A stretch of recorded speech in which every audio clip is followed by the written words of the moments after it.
now. Welcome to the Undrafted Uncensored cast of Pod. Hosted by Nick Archuleta. Mosted by Colin Zanker. And last but certainly is least, Joseph Goodwin.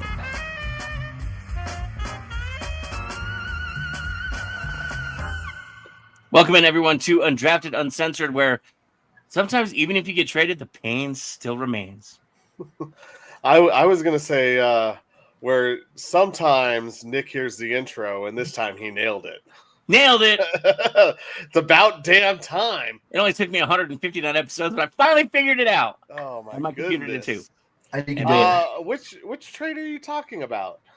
So it happened just last night, and I saw the quick highlight, and again, I saw it on Twitter. I actually sent it to you, Colin, on Twitter, so you'll enjoy it. Nolan Jones obviously traded from the Rockies to the Guardians. Wow, that was an old one. There's a pull. Oh, by the way, the Houston Astros are in the American League now, not the National League. Oh, where are the Brewers? The Oakland Raiders. In Milwaukee somewhere. I don't know. But anyway, Nolan Jones is running down to first. He hits a grounder back behind first base. First baseman's trucking, dives to try and get it, makes a spectacular play in deep first, short right. Gets up and tries to chuck the throw as hard as he can off balance. Pitcher's covering first, and Nolan Jones takes it right in the mommy daddy button. Ooh. Hits first base, and right as he hits first, his next stride is, and drops. And I'm like, wish you were still in Colorado right now, I bet, don't you? Because today's a day off. Say hello to my little friend.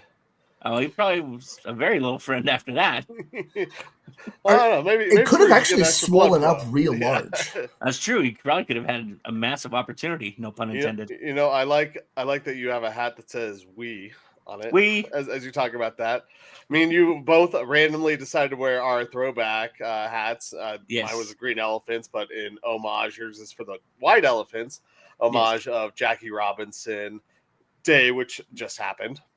Yeah, my favorite day of the baseball season. I love Jackie Robinson Day. Everybody wears 42, and I always hope that one day it will remind people to be good people and to know that we're all the same. You know, we all are putting on a spinning rock just to exist, and we make the best or worst of it. Just be a good person. You know, I was telling you before the show, a little bit about what happened to me the other day, and it's funny now that I think about it. I was like, that happened on Jackie Robinson Day. Why are people so dumb and terrible sometimes? Like, exactly. I don't get why people go crazy in some moments, and I just don't. I don't understand. Some people's thought process is, slow down. Think about other people. Think about the things that are going on around you, and where they're at.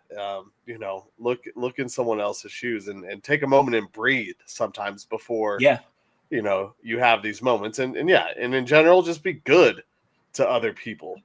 Take a second to breathe in other people's shoes, Yeah. Well, I mean, a lot of people are drinking beer from other people's shoes, so you might as well be breathing in while you're there, while you're at it.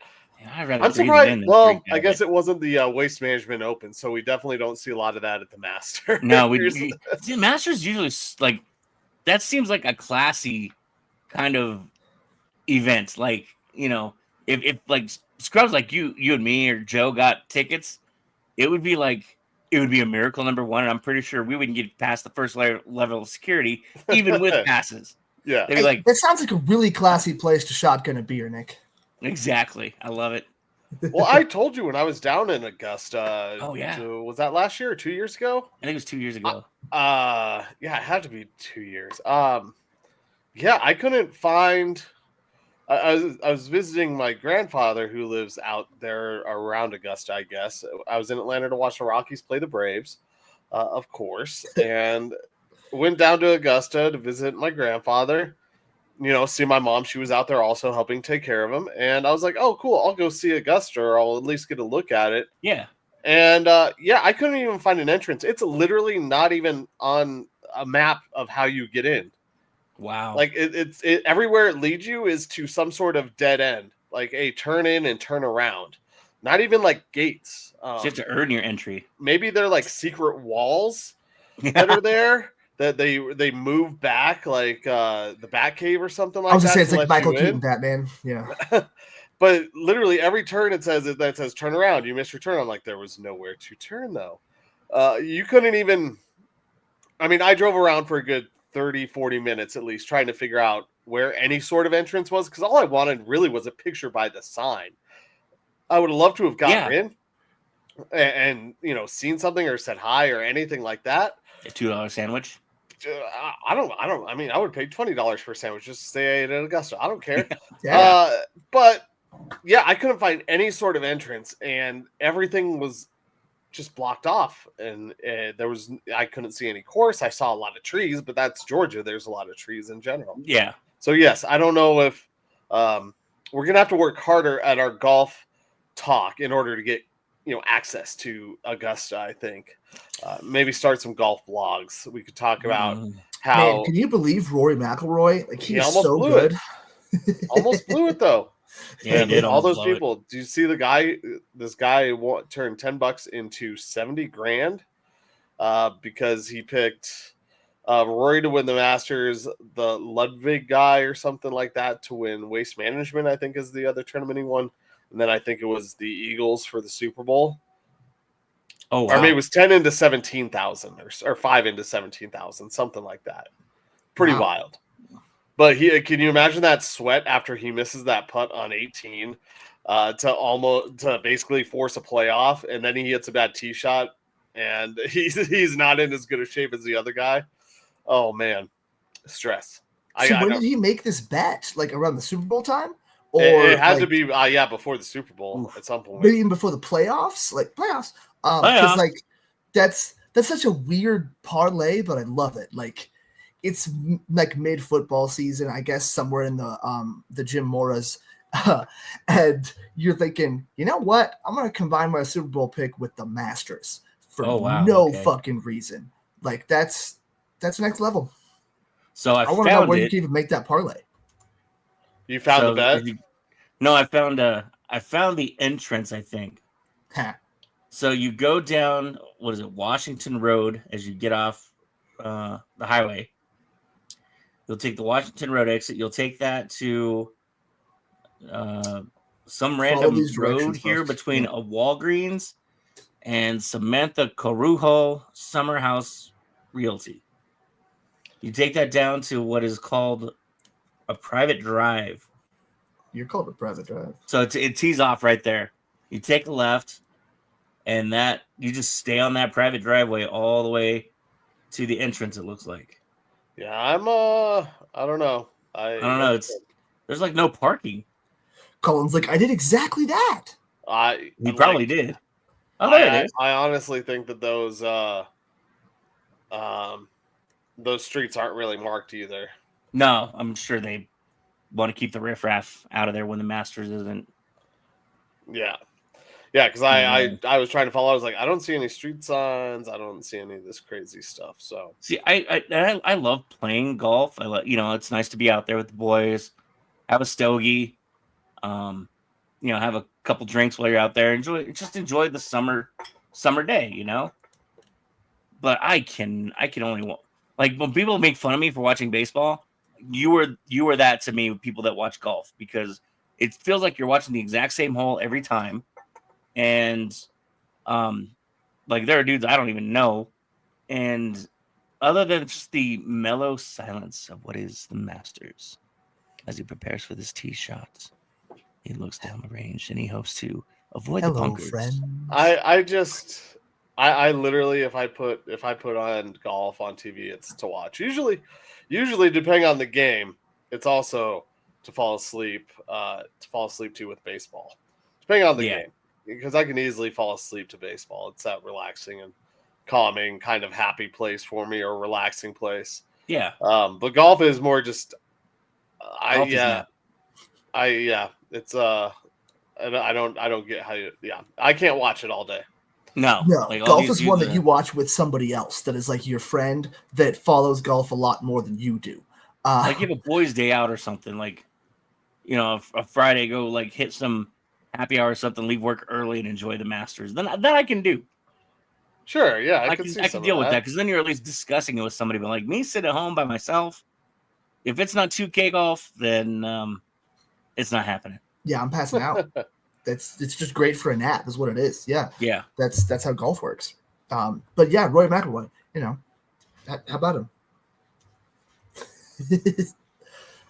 But also, like Colin, isn't Augusta a country club? Like, can't you not get in without having a guest or like a member or whatever with you, being a guest of a member? So maybe that is just literally they're trying to keep people out because I'm sure plenty of it's like it's assholes ultra have ruined it for everybody. Like not just taking pictures by the sign, but like drinking beers by the sign, maybe, or taking a pee behind it, or vandalizing something or whatever. I feel like a-holes have probably ruined this.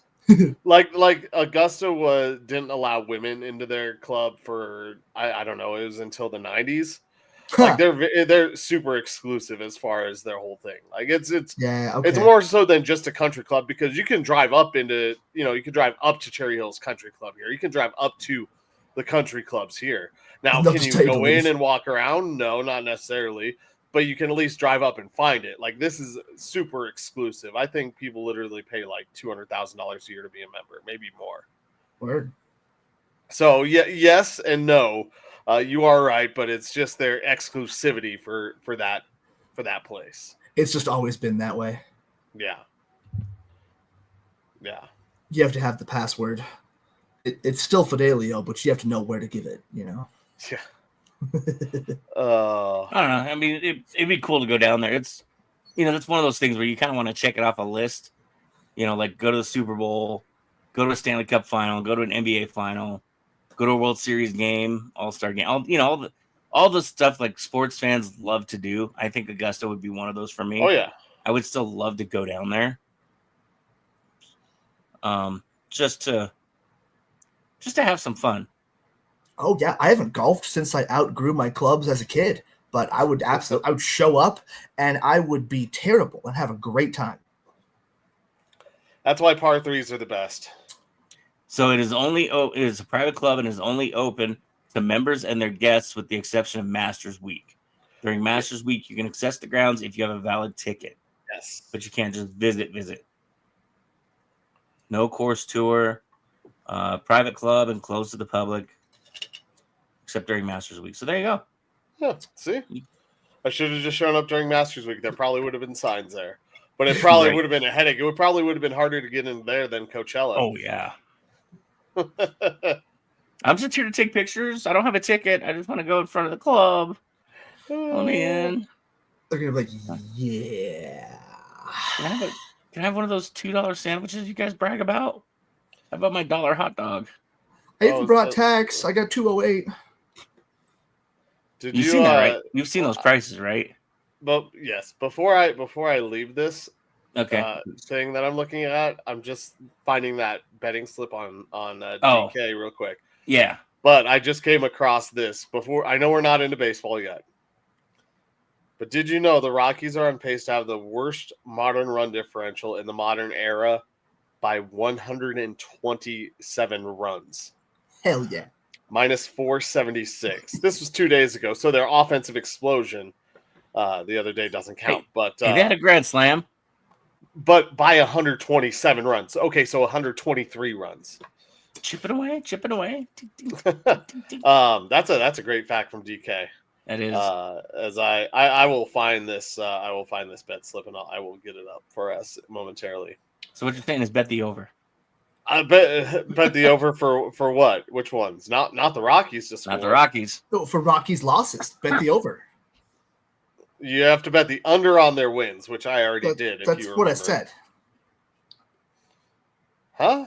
No, you didn't. You said bet the over on their losses, which is the same thing as betting the under on the wins. No, because they don't. No. Because if you bet the over on their losses, there would be a loss number.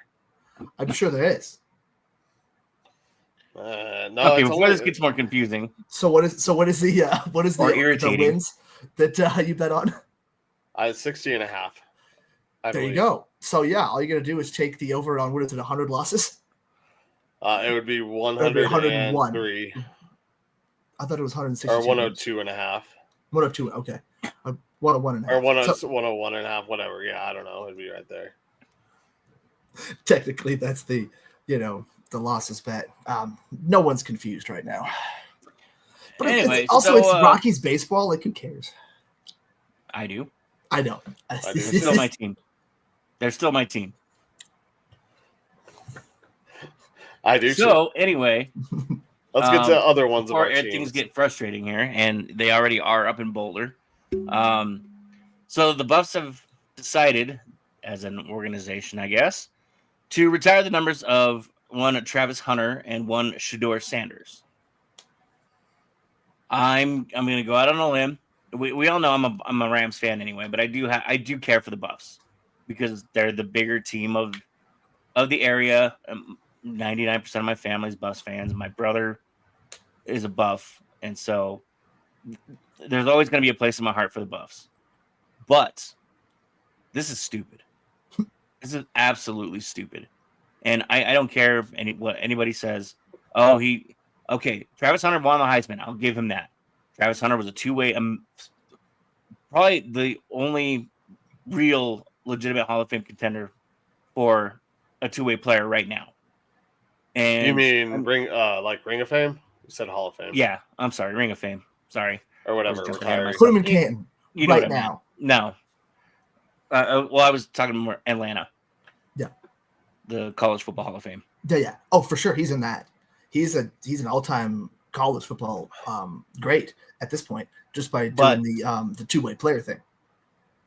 There's no need to retire his number now. There are other Buffs way more deserving than Shedeur Sanders and Travis Hunter. No offense. Shedeur Sanders, I don't think deserves to have his number up there. He's daddy's boy. Daddy's boy is going to go up in the rafters. I don't think he earned it. He looked good. He's a good player. Well, hi, Cordell Stewart. Hi, Chad Brown, Alfred Williams. How about pull a name off the national championship team? Those guys deserve to be up there way more than these two guys who were here for 2 years. Yes, they didn't help fix the program, but they were here for 2 years. They have no bowl victory. They have no national championships. And Travis Hunter has all the hardware. Yeah, I mean, it's sad because it really just shows that these guys should have already had their numbers retired a long time ago, because retiring Travis Hunter's number shouldn't piss anybody off. That should be like he's the best player CU has ever had. But the fact that retiring his number now shows how so many other guys deserve it more and haven't had it yet. And maybe it's just CU has been less quick to retire numbers than other teams, but I feel like a lot of college teams have a lot of retired numbers. It's not like the Boston Celtics where you have to change your number to play for the team. But a lot of them don't. Then maybe you need to look at taking some time to do this. But yeah, Shedeur, that one's tough. Like he's maybe the best quarterback that CU's had. Like you said, though, he's 2 years. It's so hard to tell. And a lot of us talk about the NFL success of Cordell Stewart. And he was a great athlete at CU. But it's I don't know if you can just justify retiring, especially both. Like it almost felt like Travis Hunter's number was being retired so that they could retire Shedeur, because that felt like the priority to Deion Sanders. And I don't know about the rest of the organization. They're kind of just having to go with whatever Coach Prime says at this point. And they really showed that, but also it's like I almost want to say flippantness, but that's not the right word. But it just seems irresponsible to do that so quickly, so tone deaf to a bunch of these other guys. I feel like Philip Lindsay's 30 should get retired probably sooner than either of these guys. I don't know. Well, no, not weird. than either of these guys. But Come on, like, Joe.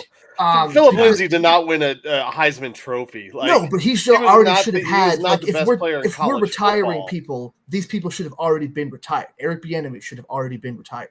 Like Chad Brown. If we're going to be retiring guys on the level of Shedeur Sanders, then yes, that these people should have already. Before Travis Hunter. No, Travis Hunter is above all those guys. But Travis Hunter just finished college. These people should have already been retired years ago. That's what I'm saying. So the fact that they're not retired when Travis Hunter finishes is a problem, but it's how it goes. Like they decided to just do it. I think that's it really does diminish a lot of the contributions of a lot of these guys. Yeah, I'm not saying Philip Lindsay's the greatest player or anything like that, but if we're going to retire guys like Shedeur, guys like Phil should have already been retired years ago. Like, are we going to make it the practice of retiring them right after they graduate? But not next to Travis Hunter. Travis Hunter is in a class of his own. He deserves it completely with it. And Shedeur is where the main confrontation comes here. Yeah. So I think it's still both. The four numbers that are retired by the CU Buffs are Joe Romick, 67, Byron White, 24, Bobby Anderson, number 11, and Rashawn Salam, number 19. Yeah. Now, in college football, you have what? Excuse me? That came too late. And you have a lot of in college football because you have so many players. You do have players that still wear the numbers, which is, I think, I don't want to say it dumbs down that. Last year there were two players who wore 67 and 24.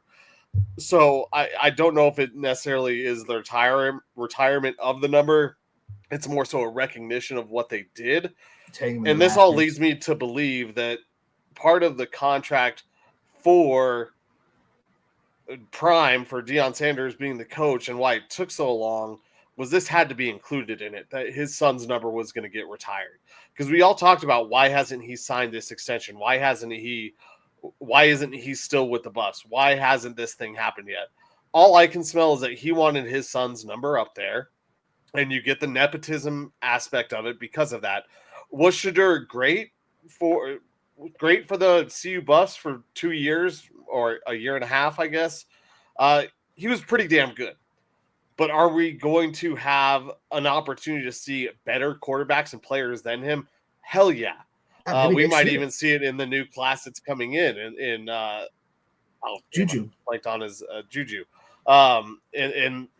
Juju coming in to play quarterback. Like, we might see that immediately. Did Deion or did Shedeur bring the new regime of CU Buffs here to Colorado? Travis Hunter is a no-brainer. You win a Heisman Trophy, you deserve to have your number retired. Yeah. You were the best player and played both ways in an era where that doesn't happen, and you played at basically every single play in comparison to some of the other two-way players in sports that don't, maybe they play a few snaps here on offense or a few snaps here on defense. They don't play basically 100% of the snaps. So Travis Hunter, fully deserved. There's no doubt about it. Shedeur Sanders is where the controversy is when you go and talk about those other players. And we're even forgetting a name like Salinesi, who was, tragically, died at a young age. Yeah. Like these guys who gave contributions before. It does signal a bit of the new era of college football. That's also what it speaks to, I think, with Prime being here and the opportunity to be forever immortalized up there. If Prime's like, hey, you come here, you ball out, you'll get your number and your name retired here, and it'll be there for the rest of your life. That's another selling point in this era of NIL. So do I understand why Shedeur got his number retired? Yeah, I understand. I mean, am I angry at Deion for advocating for his son and trying to get his name up there? No, I'm not. But I'm frustrated that the Buffs didn't do anything before this for the other guys beforehand that do deserve it as well and have deserved it for years. So in all, I think it was a mistake by all walks. Prime not realizing that they should announce that these other guys, the Stewarts, the Williams, the Browns, the Anessis, the Westbrooks, is that what you said? Yeah. I mean, that these guys who were part of national championships and brought really good light to the University of Colorado, Like, they should have their numbers retired, and then we can go on with these current and recent guys. That's where the issue lies. And I think it's bad on both parts for retiring Shedeur. But I can't blame them. I can't be angry at the CU Buffs because, in my opinion, Prime wasn't signing that contract without getting his son's name up there. Yeah. That's my opinion. That's how I view it because he signed his contract less than a week before we heard about the jersey retirements. I want to say it was less than 7 days. You knew this had to be somewhere in the talks about what was happening. I thought he signed his extension further back than that. I didn't think it was a week ago. I feel like it was just like a month ago. Well, maybe, I feel like it was a little bit longer. But we've had a lot of sports stuff going on. Yeah, there's some things going on. I could see that maybe. I don't know.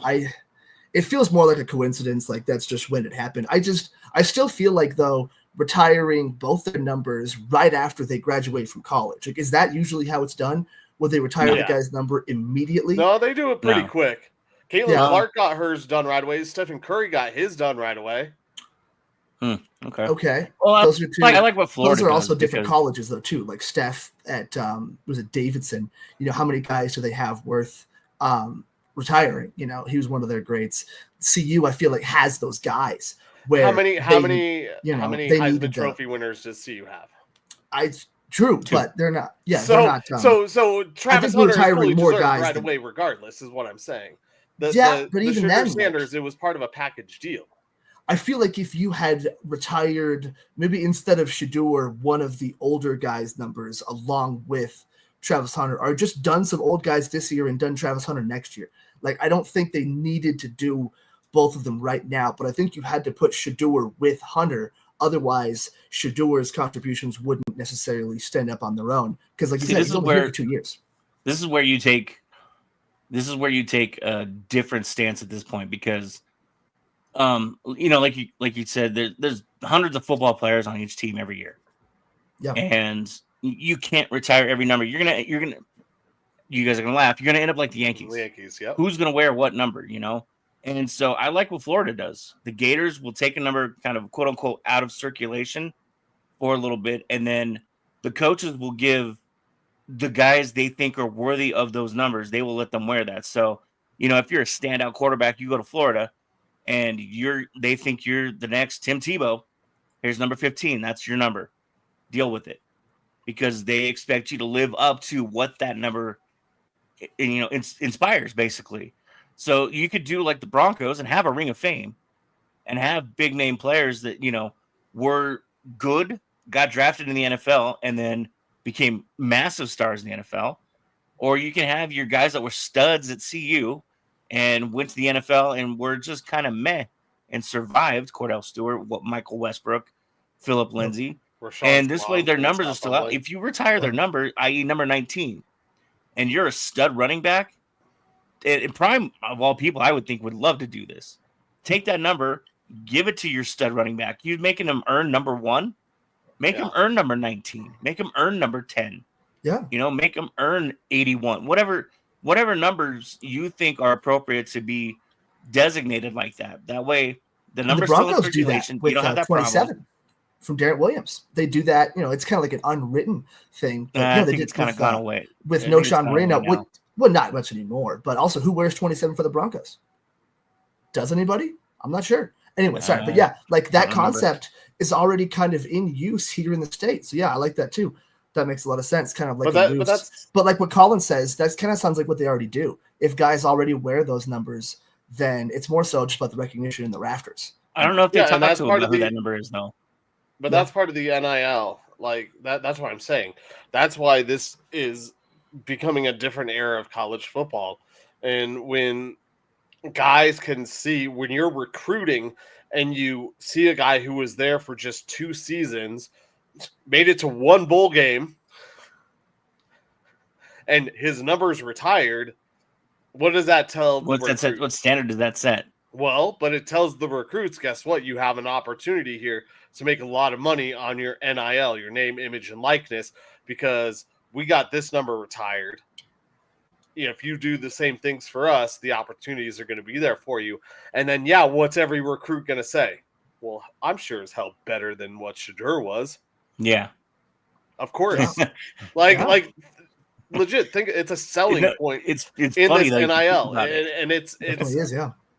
It might end up being a recurring joke of, the terrible numbers retired by teams, and every team there's the low bar right there. But that's what you need to hit in order to get your number retired. Besides be the coach's son. So when I sit here and look at it, I think that both sides are at fault, but I really can't blame anybody for going this route. I think that, was it deserved? No, but I understand it from the aspect of recruiting. You're the coach's son, and if CU wanted to keep Coach Prime, his son's number was going to get retired, and Shiloh can just go ahead and get forgotten about. I think we definitely need to retire 21 also. It's Shiloh Sanders was such an impactful player for CU guys. I mean, all those missed tackles. He was getting ejected and costing them so many games. Imagine the bowl games they could have appeared in without Shiloh Sanders. But it's just it shouldn't have happened. I feel like this soon, regardless, because it just shows graduate. How many overall numbers drafted. Do we think should be retired by the Buffs? Do you want to go for more of the contributor guys, or only 2 or 3, just the top, because the Broncos only have 3 well 18 7 3 30 yeah no 30 no. yeah Floyd Little, Terrell Davis, and Gradishar / Manning. Mm-hmm. Yeah, because Phil had to ask for Tripucka Manning, but yeah Tripucka Manning. Thank you.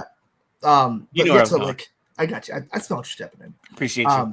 So that's, I think, another conversation we need to have is maybe they were never going to retire. But then if you're not going to retire those guys, how can you justify, especially if Shedeur doesn't turn out to be a really good NFL quarterback, then it's even harder to justify retiring his number. I was totally wrong. It was Elway, Tripucka / Manning, mm-hmm. and Floyd Little. Yeah. Number 44, not 30. I'm stupid. So I was like, no. It felt wrong. It felt wrong. Philip Lindsay asked Terrell Davis if he could wear it, not that it was retired. Yeah. Oh, no, yeah. Mike Bell wore 30. David Bruton wore 30. I felt wrong, and I had to look it up because I could see him in my head. I stare at him every Bronco game I go to. But yeah, I mean, and then at the end of the day, like I said, I don't really think these are retired. I think that as long as Prime is here, those 2 numbers probably won't be used. But he's obviously shown a propensity. Well, I guess a recency bias that he will use or have players in those retired numbers anyway. So, does it water it down? Sure. But at the end of the day, if it's getting recruits and players to the University of Colorado that can play football and help this team get back to relevancy for continuous years, then I really don't care whose name is up there. I really don't, because you know what? We all can look and laugh and have our jokes about it, but it could be the foundation of really great things to come for the University of Colorado. And do the other guys who were there and helped in the 80s and 90s deserve that too? Of course they do. But this is the era of college football that we're in. I'm just going to say one more thing before we move on.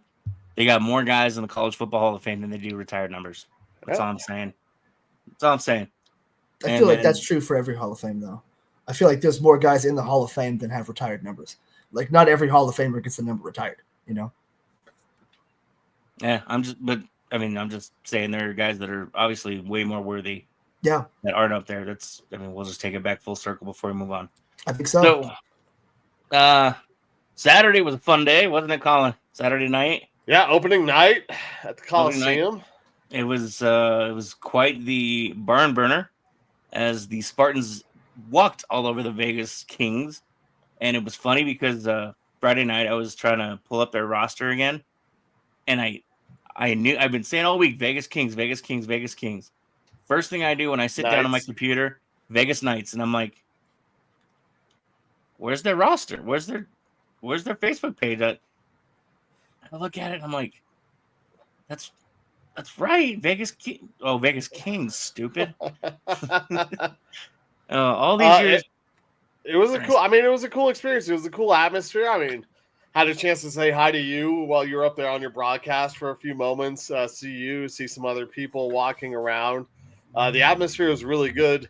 Even in a blowout, the energy was pretty damn good towards the end.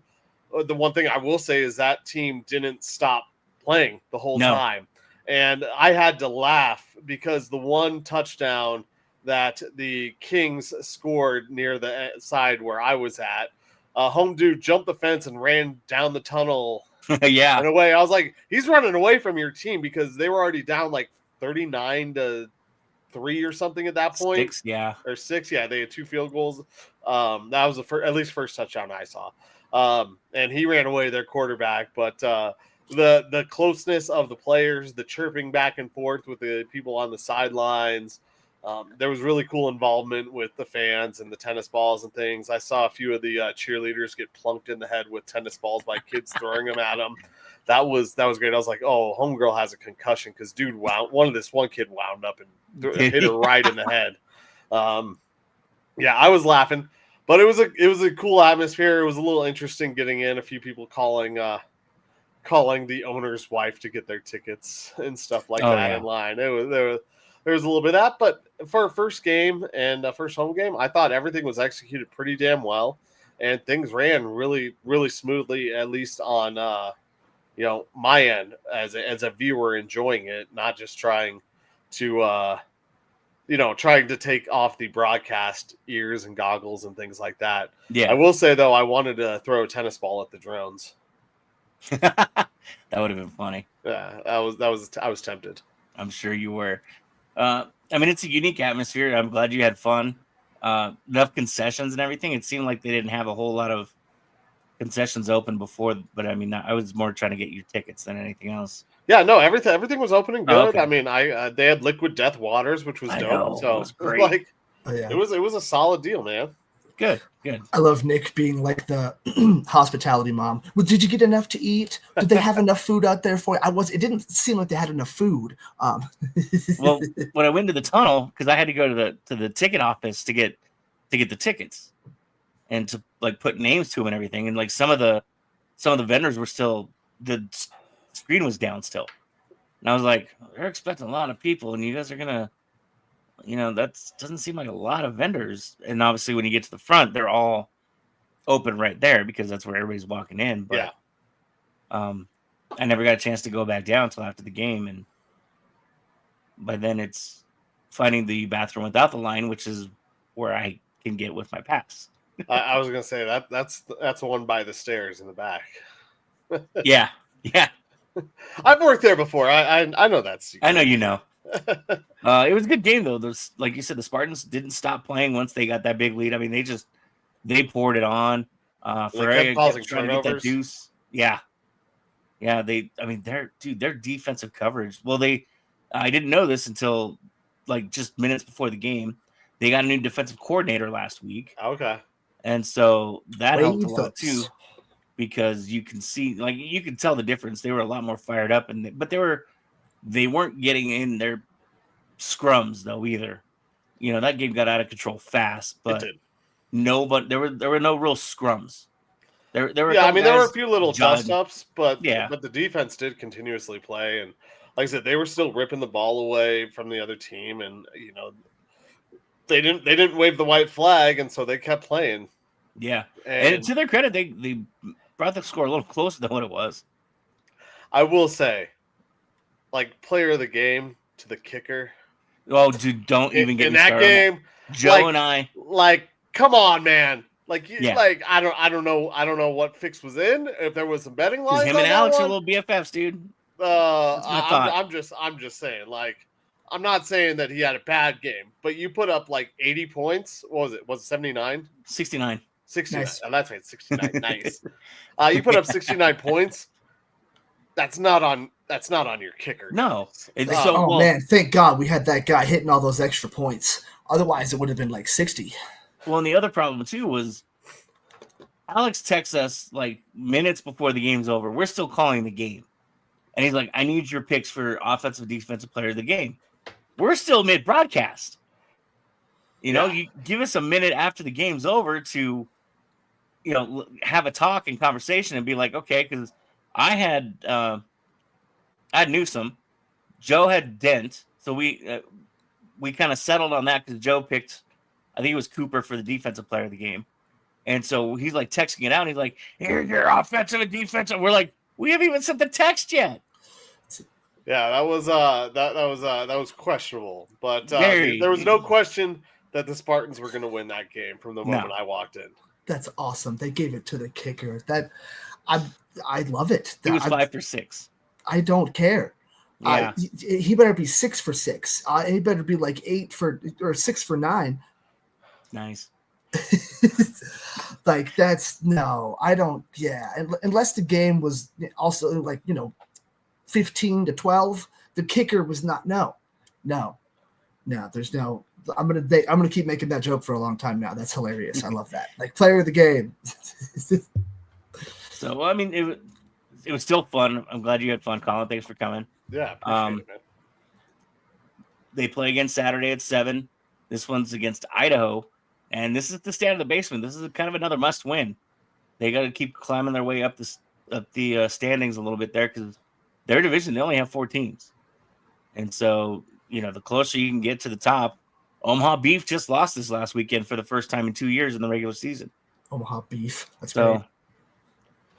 Let's hope they can get string together some dubs at home and then see what happens when they go on the road. But exactly, I definitely encourage more people to show up, and I'll be there whenever I can, to support it.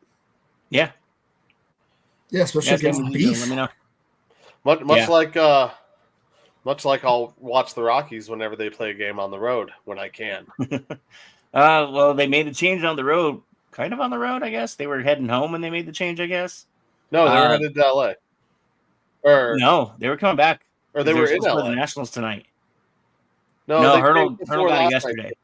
Yesterday was travel day. Okay. Yesterday was travel day because No. They changed before they scored those. Before they hit the grand. No, they didn't. Anyway, what we're talking about is the Rockies have hired a new hitting coach. For those of you that don't know, there's this guy, and his name you might have heard it before. Clint Hurdle. You might have hurdled it before. I hate when I leave that door open.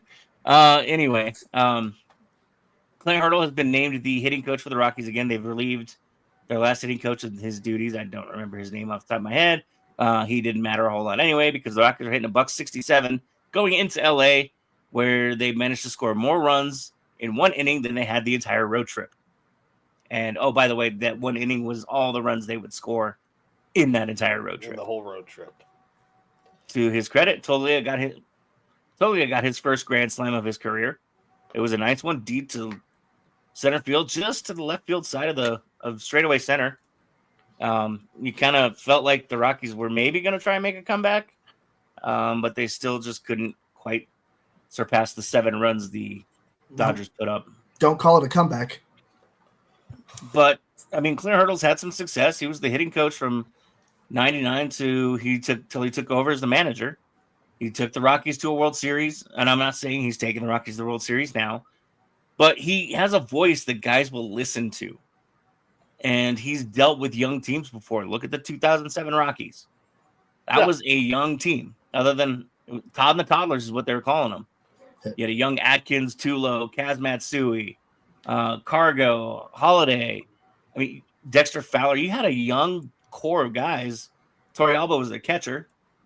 Your beast. Yes. And I mean, don't forget Brad Hopp, one of the sweetest swings ever. Oh, yes. It was. Yeah. These are names that I remember. Mm-hmm. What I love about this is like he did help those bats come alive, and that was a big thing for that team. Yes. But I think the best way to sum this up was put by Rum Bunter right here. Beloved Pirates manager Clinton Hurdle punished with promotion into new role. Perfect. That's perfect. Talking about him I love it. Getting promoted to the hitting coach position. I mean, he better shape up or they'll make him the manager pretty soon. I thought that was a pretty epic line from That's Rum a beautiful Bunter headline right Clint there. Hurdle as he gets punished with the promotion. you got to assume that he definitely understands hitting at Coors Field because the team was an offensive juggernaut when he was the coach. Now they struggled in other aspects, but they were also very good defensively. And I think when you're in offense, defense seems to flow better. You're more in tune with the game. You're not thinking about your at bats nearly as much or worried about them upcoming. You just go out and play. And that Rockies defense that went to the World Series, you have to remember, was one of the best defenses in Major League history. Yes. They were historically great, and that gave them an opportunity in the World Series. Even though they got swept, that was their opportunity, was having a great defense. Now, it doesn't help when your pitchers can't keep the ball in the park, but that's one thing that Bud Black has been able to do well, is at least getting the starting pitchers to go a few innings and have a great ERA and stay consistent. Now, can the bullpen get fixed? Do these problems get fixed if the offense starts to hit? Because we've seen it for the last 7 to 10 years, basically, where it's an offensive day or it's a defensive day. You have one or the other. Yep. More recently, there's been neither. Let's be honest. There's been starting pitching. There's been no bullpen. That's all you've had. But for the Rockies, if they can get that offense going, I think that's going to help them defensively, and it will allow the pitchers to feel a lot more like they don't have to be perfect, which should in turn lead to more confidence out on the mound. Do I think this is a turnaround for the team, that they're going to go ahead and win 74 games this year? No. Yes. I wish I could say this would be it, because I think Hurdle is a great coach. I think he's a great human being also, if you know the stories about him. He's just a really good dude, and I think that he does deserve better than to be stuck in a Rockies ownership group that doesn't listen to anybody else. That's the one problem I have with this, is the Rockies they're bringing back the old bag of tricks. Now, I like this one. I do like this, but I think it's still going to be at the cost of ownership meddling in things that they shouldn't. And if they're going to bring Hurdle back, they better listen to him. And when he says bring a kid up, they better bring his ass up and put him in the lineup. And they've been doing that a lot lately, the last couple of weeks. He was special assistant to the GM before he got demoted, promoted, whatever you want to call it. Yeah, yes. but those were injury stunts. But I mean, they're not. They brought up another catcher. They didn't bring up another outfielder. They didn't bring up Romo, though. No, but I think they're leaving Romo down there so that he's not sitting on his butt. I mean, Stallings and Goodman, they're not long for this team, I think. Well, Goodman will be. Stallings, God knows. But that's my point. Bring Drew Romo up. Let him get his chance. Let's see what happens. We talked about it last show.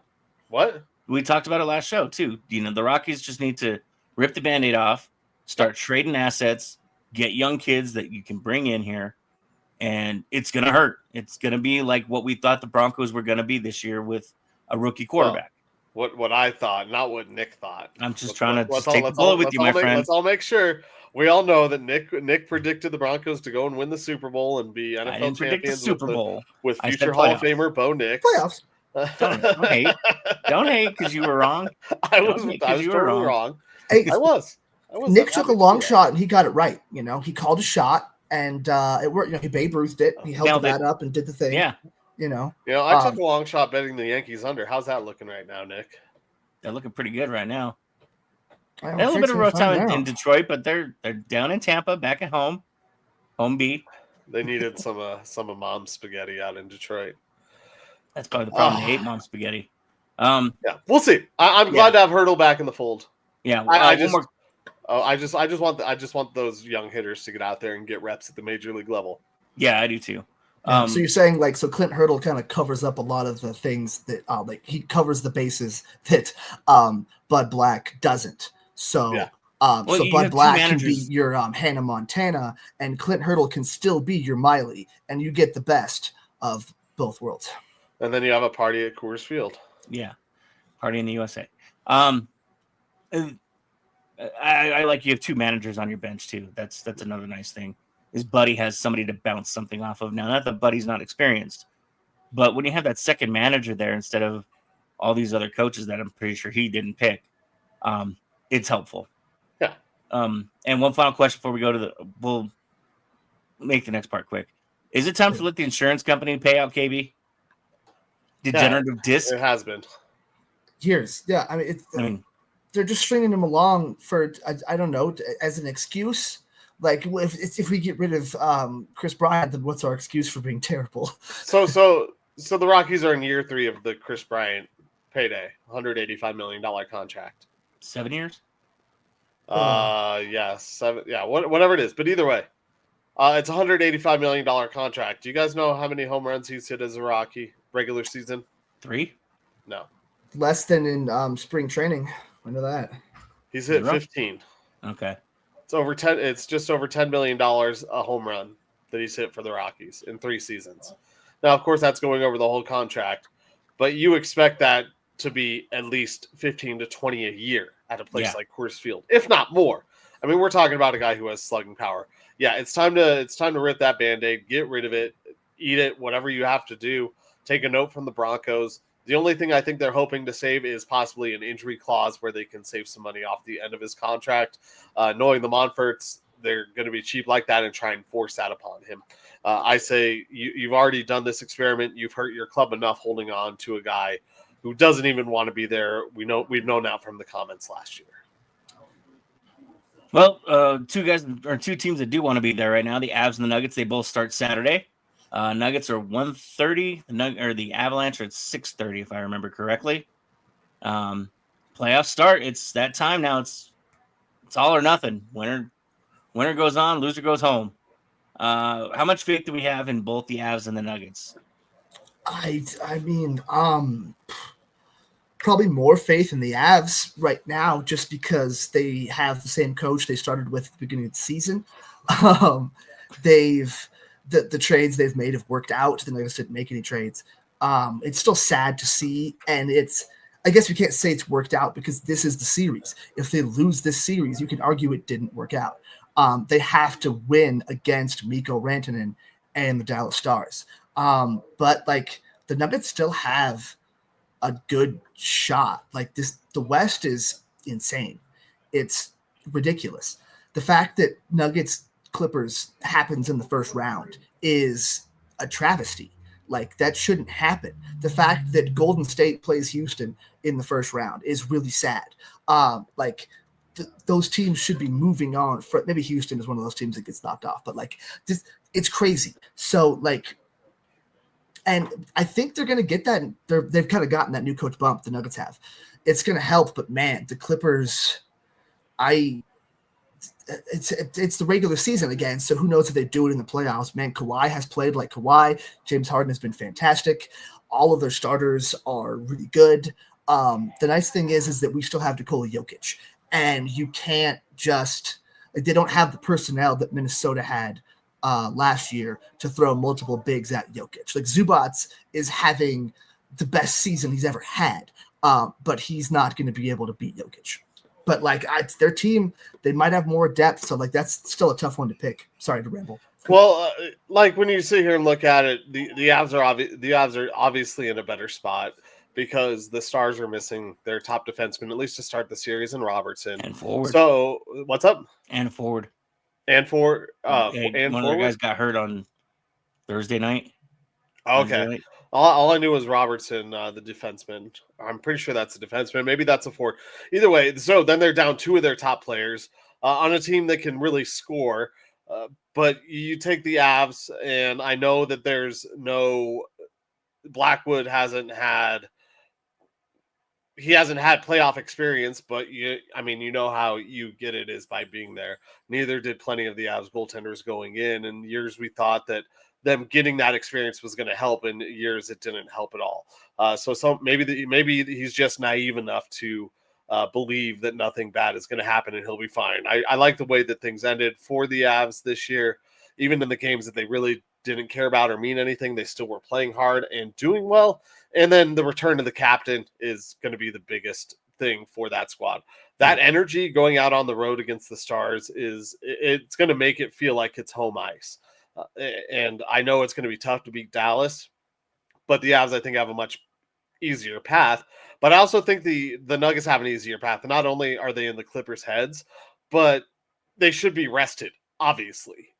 Jamal Murray should be back. Jokic should be pretty damn healthy. All these guys have sat down multiple games at the end of the season, so you're going to the playoffs, and I'm going to continue to pound this drum until it's proven wrong. You have the best player in the NBA, in Nikola Jokic. You're going to be fine if you can run things through him.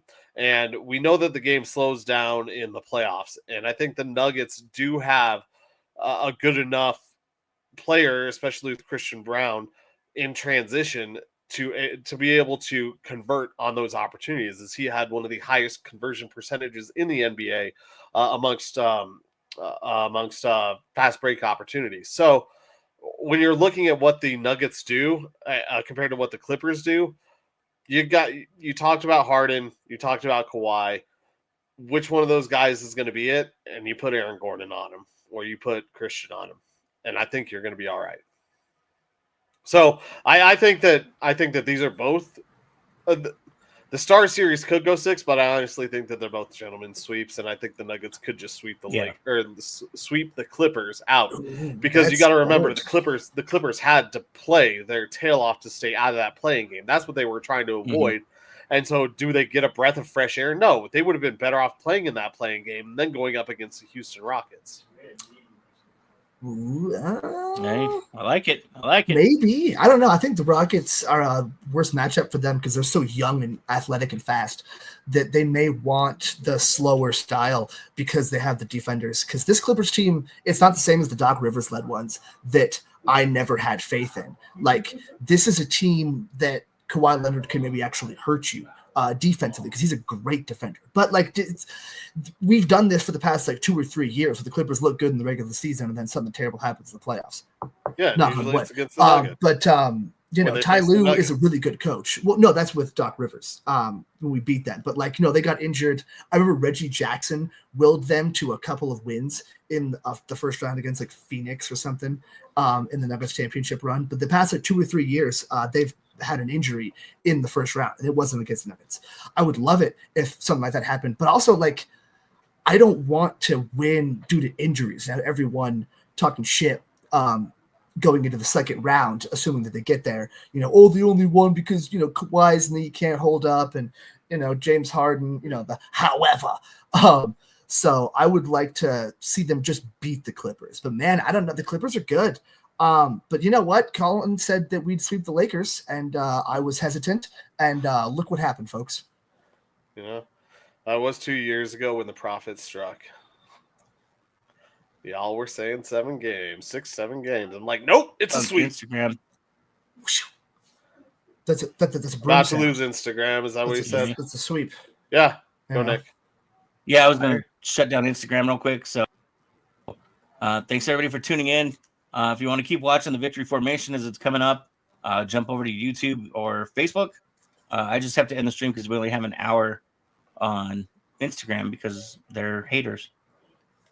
Yep. Thank you, Instagram watchers. We appreciate you. But we're not done here if you're watching on YouTube or Facebook or Twitter right now. We just got a few more minutes left as we get ready. Well, Nick, you got anything to say about these series? What do you think? How are they going? The Nuggets will they'll make it through. I think they're still trying to feel their way through who they really are as a unit with David at the helm now. They look good. They look more comfortable, a little more relaxed. So as long as they keep doing what they've been doing the last 3 games, then I'll be happy. The Avs, on the other hand, they got to be the Avs. Take advantage of what you have and know that you're the dominant team right now.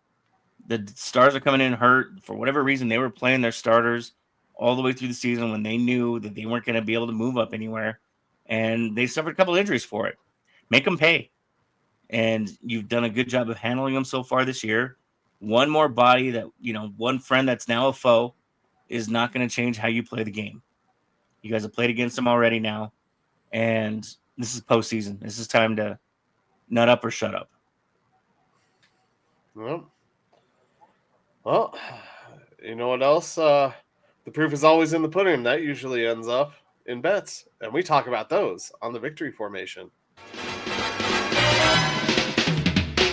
This is the victory formation. All right, boys, here we go. Best play in football. 6 right tight diamond victory on 1. Break.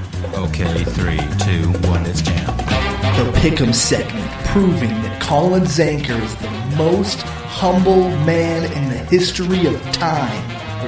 Least. Featuring Nick Archuleta, wishing he was somewhere else. And Joe Goodwin, just kinda winging it. That's right, everybody. Welcome in to the Victory Formation, where we talk about real bets that we make with fake money and keep track of it throughout the year. Oh, excuse me.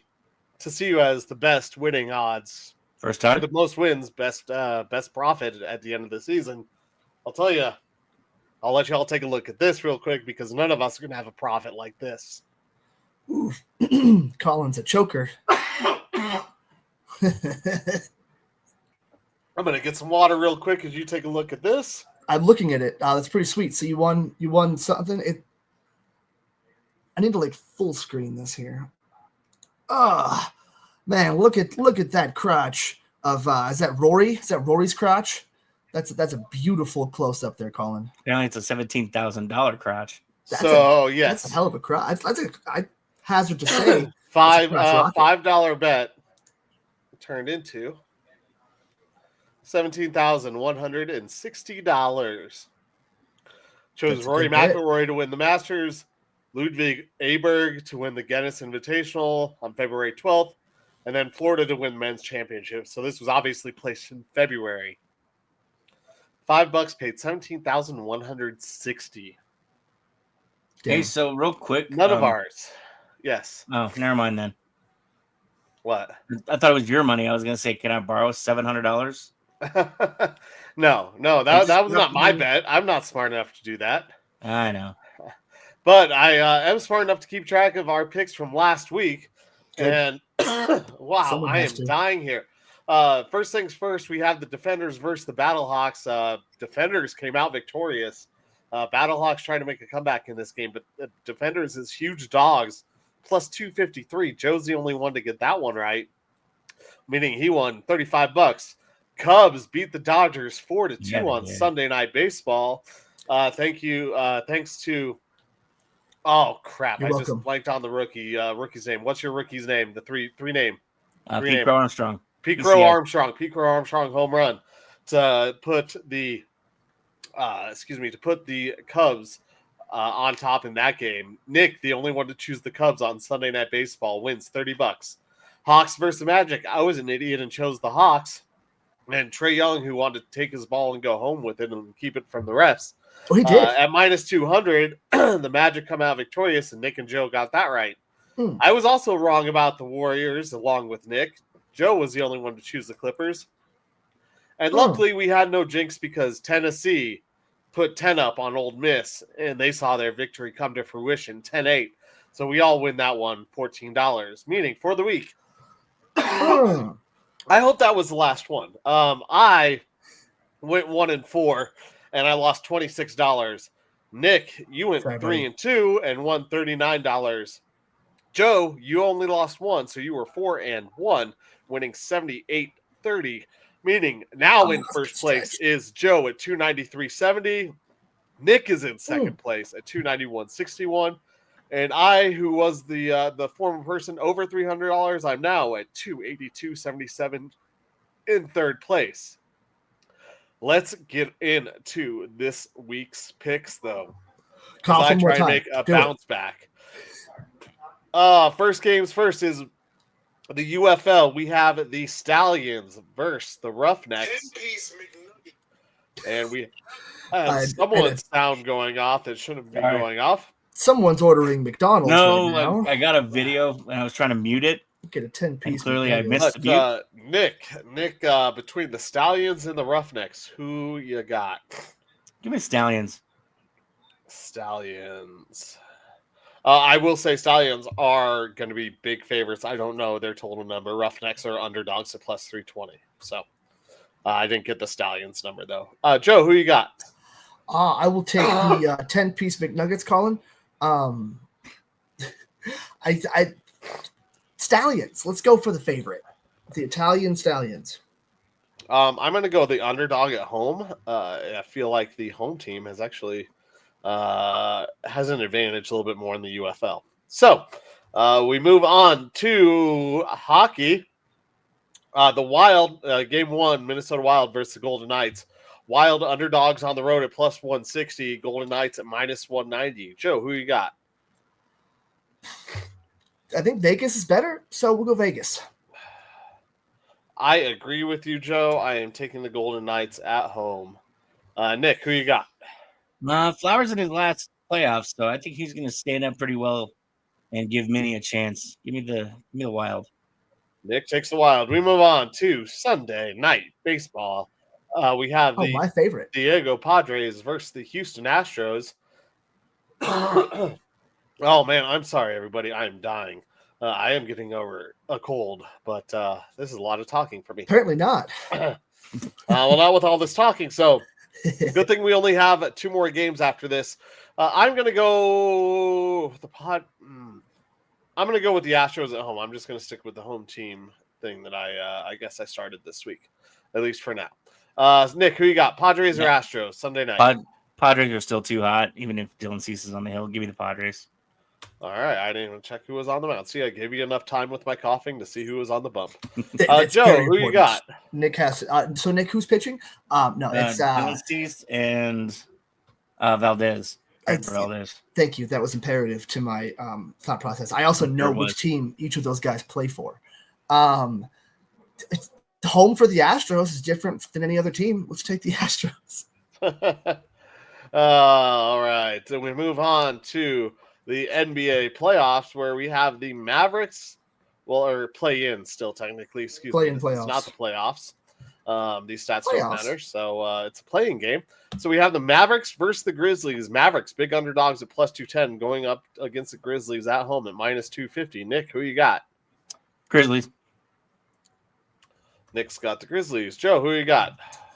The Mavericks have more to play for. I feel like they are more motivated to get swept by OKC than Memphis is motivated to go get swept by OKC. Exactly. In the matchup of who is going to go lose to the Thunder, I give this one to the Mavericks because I think the Mavericks also fell out of contention without having Anthony Davis and, well, no Luka Doncic also, but they didn't have him for a long stretch at the end of the season, which hurt their team. So give me the Mavericks. And we wrap things up with college baseball. Number 10, UCLA, headed to number 16, Oregon. Nick, or Joe, who you got? Oregon, I guess. Quack. Who'd you say? Oregon. Quack. I am going with UC. Oh, I typed in Oregon twice when I should have typed in Joe. I am going with UCLA and the higher seeded team. And this one, UCLA, I think just has a better tradition of baseball, and they have a former Rockies, a UCLA player. Hello, Mr. Tolia. Nick, who you got? Bruins. All right. We both take UCLA, and that does it for the victory formation as we send those picks into space and wrap things up here for Undrafted Uncensored in the victory formation. Thanks, everybody, for tuning in today. Thank you to Michael Spillin and everybody over at E5280 Sports for hosting us. Thank you to our sponsor, Pikes Peak Sports Cards. Thank you to Colin's Cough that is apparently returning because he's muted himself again. And thank you, everybody, for tuning in today. Without you, we would do this, but it would be not as much fun. So we're glad we could entertain you at work for the last, little hour and a half, 2 hours you have left. That was the whole reason we scheduled it this time. So thanks for tuning in. On your way home. Yeah, there you go. You missed the start of the show. Yeah, listen to it again. If you missed the start of the show, find us on Spotify or anywhere you get your everywhere. Anywhere you get your podcast. Apple CarPlay, whatever the Android CarPlay thing is. I don't know what it's called. It's Android CarPlay. Yeah. But subscribe. CarPlay. You'll know when we go live. Share and love. And tell your friends, tell your mom's friends. We love you guys. For Colin Zanker and Joe Goodwin, I'm Nick Archuleta. This has been Undrafted Uncensored. Until next week, guys, go sports. We love you. Sports.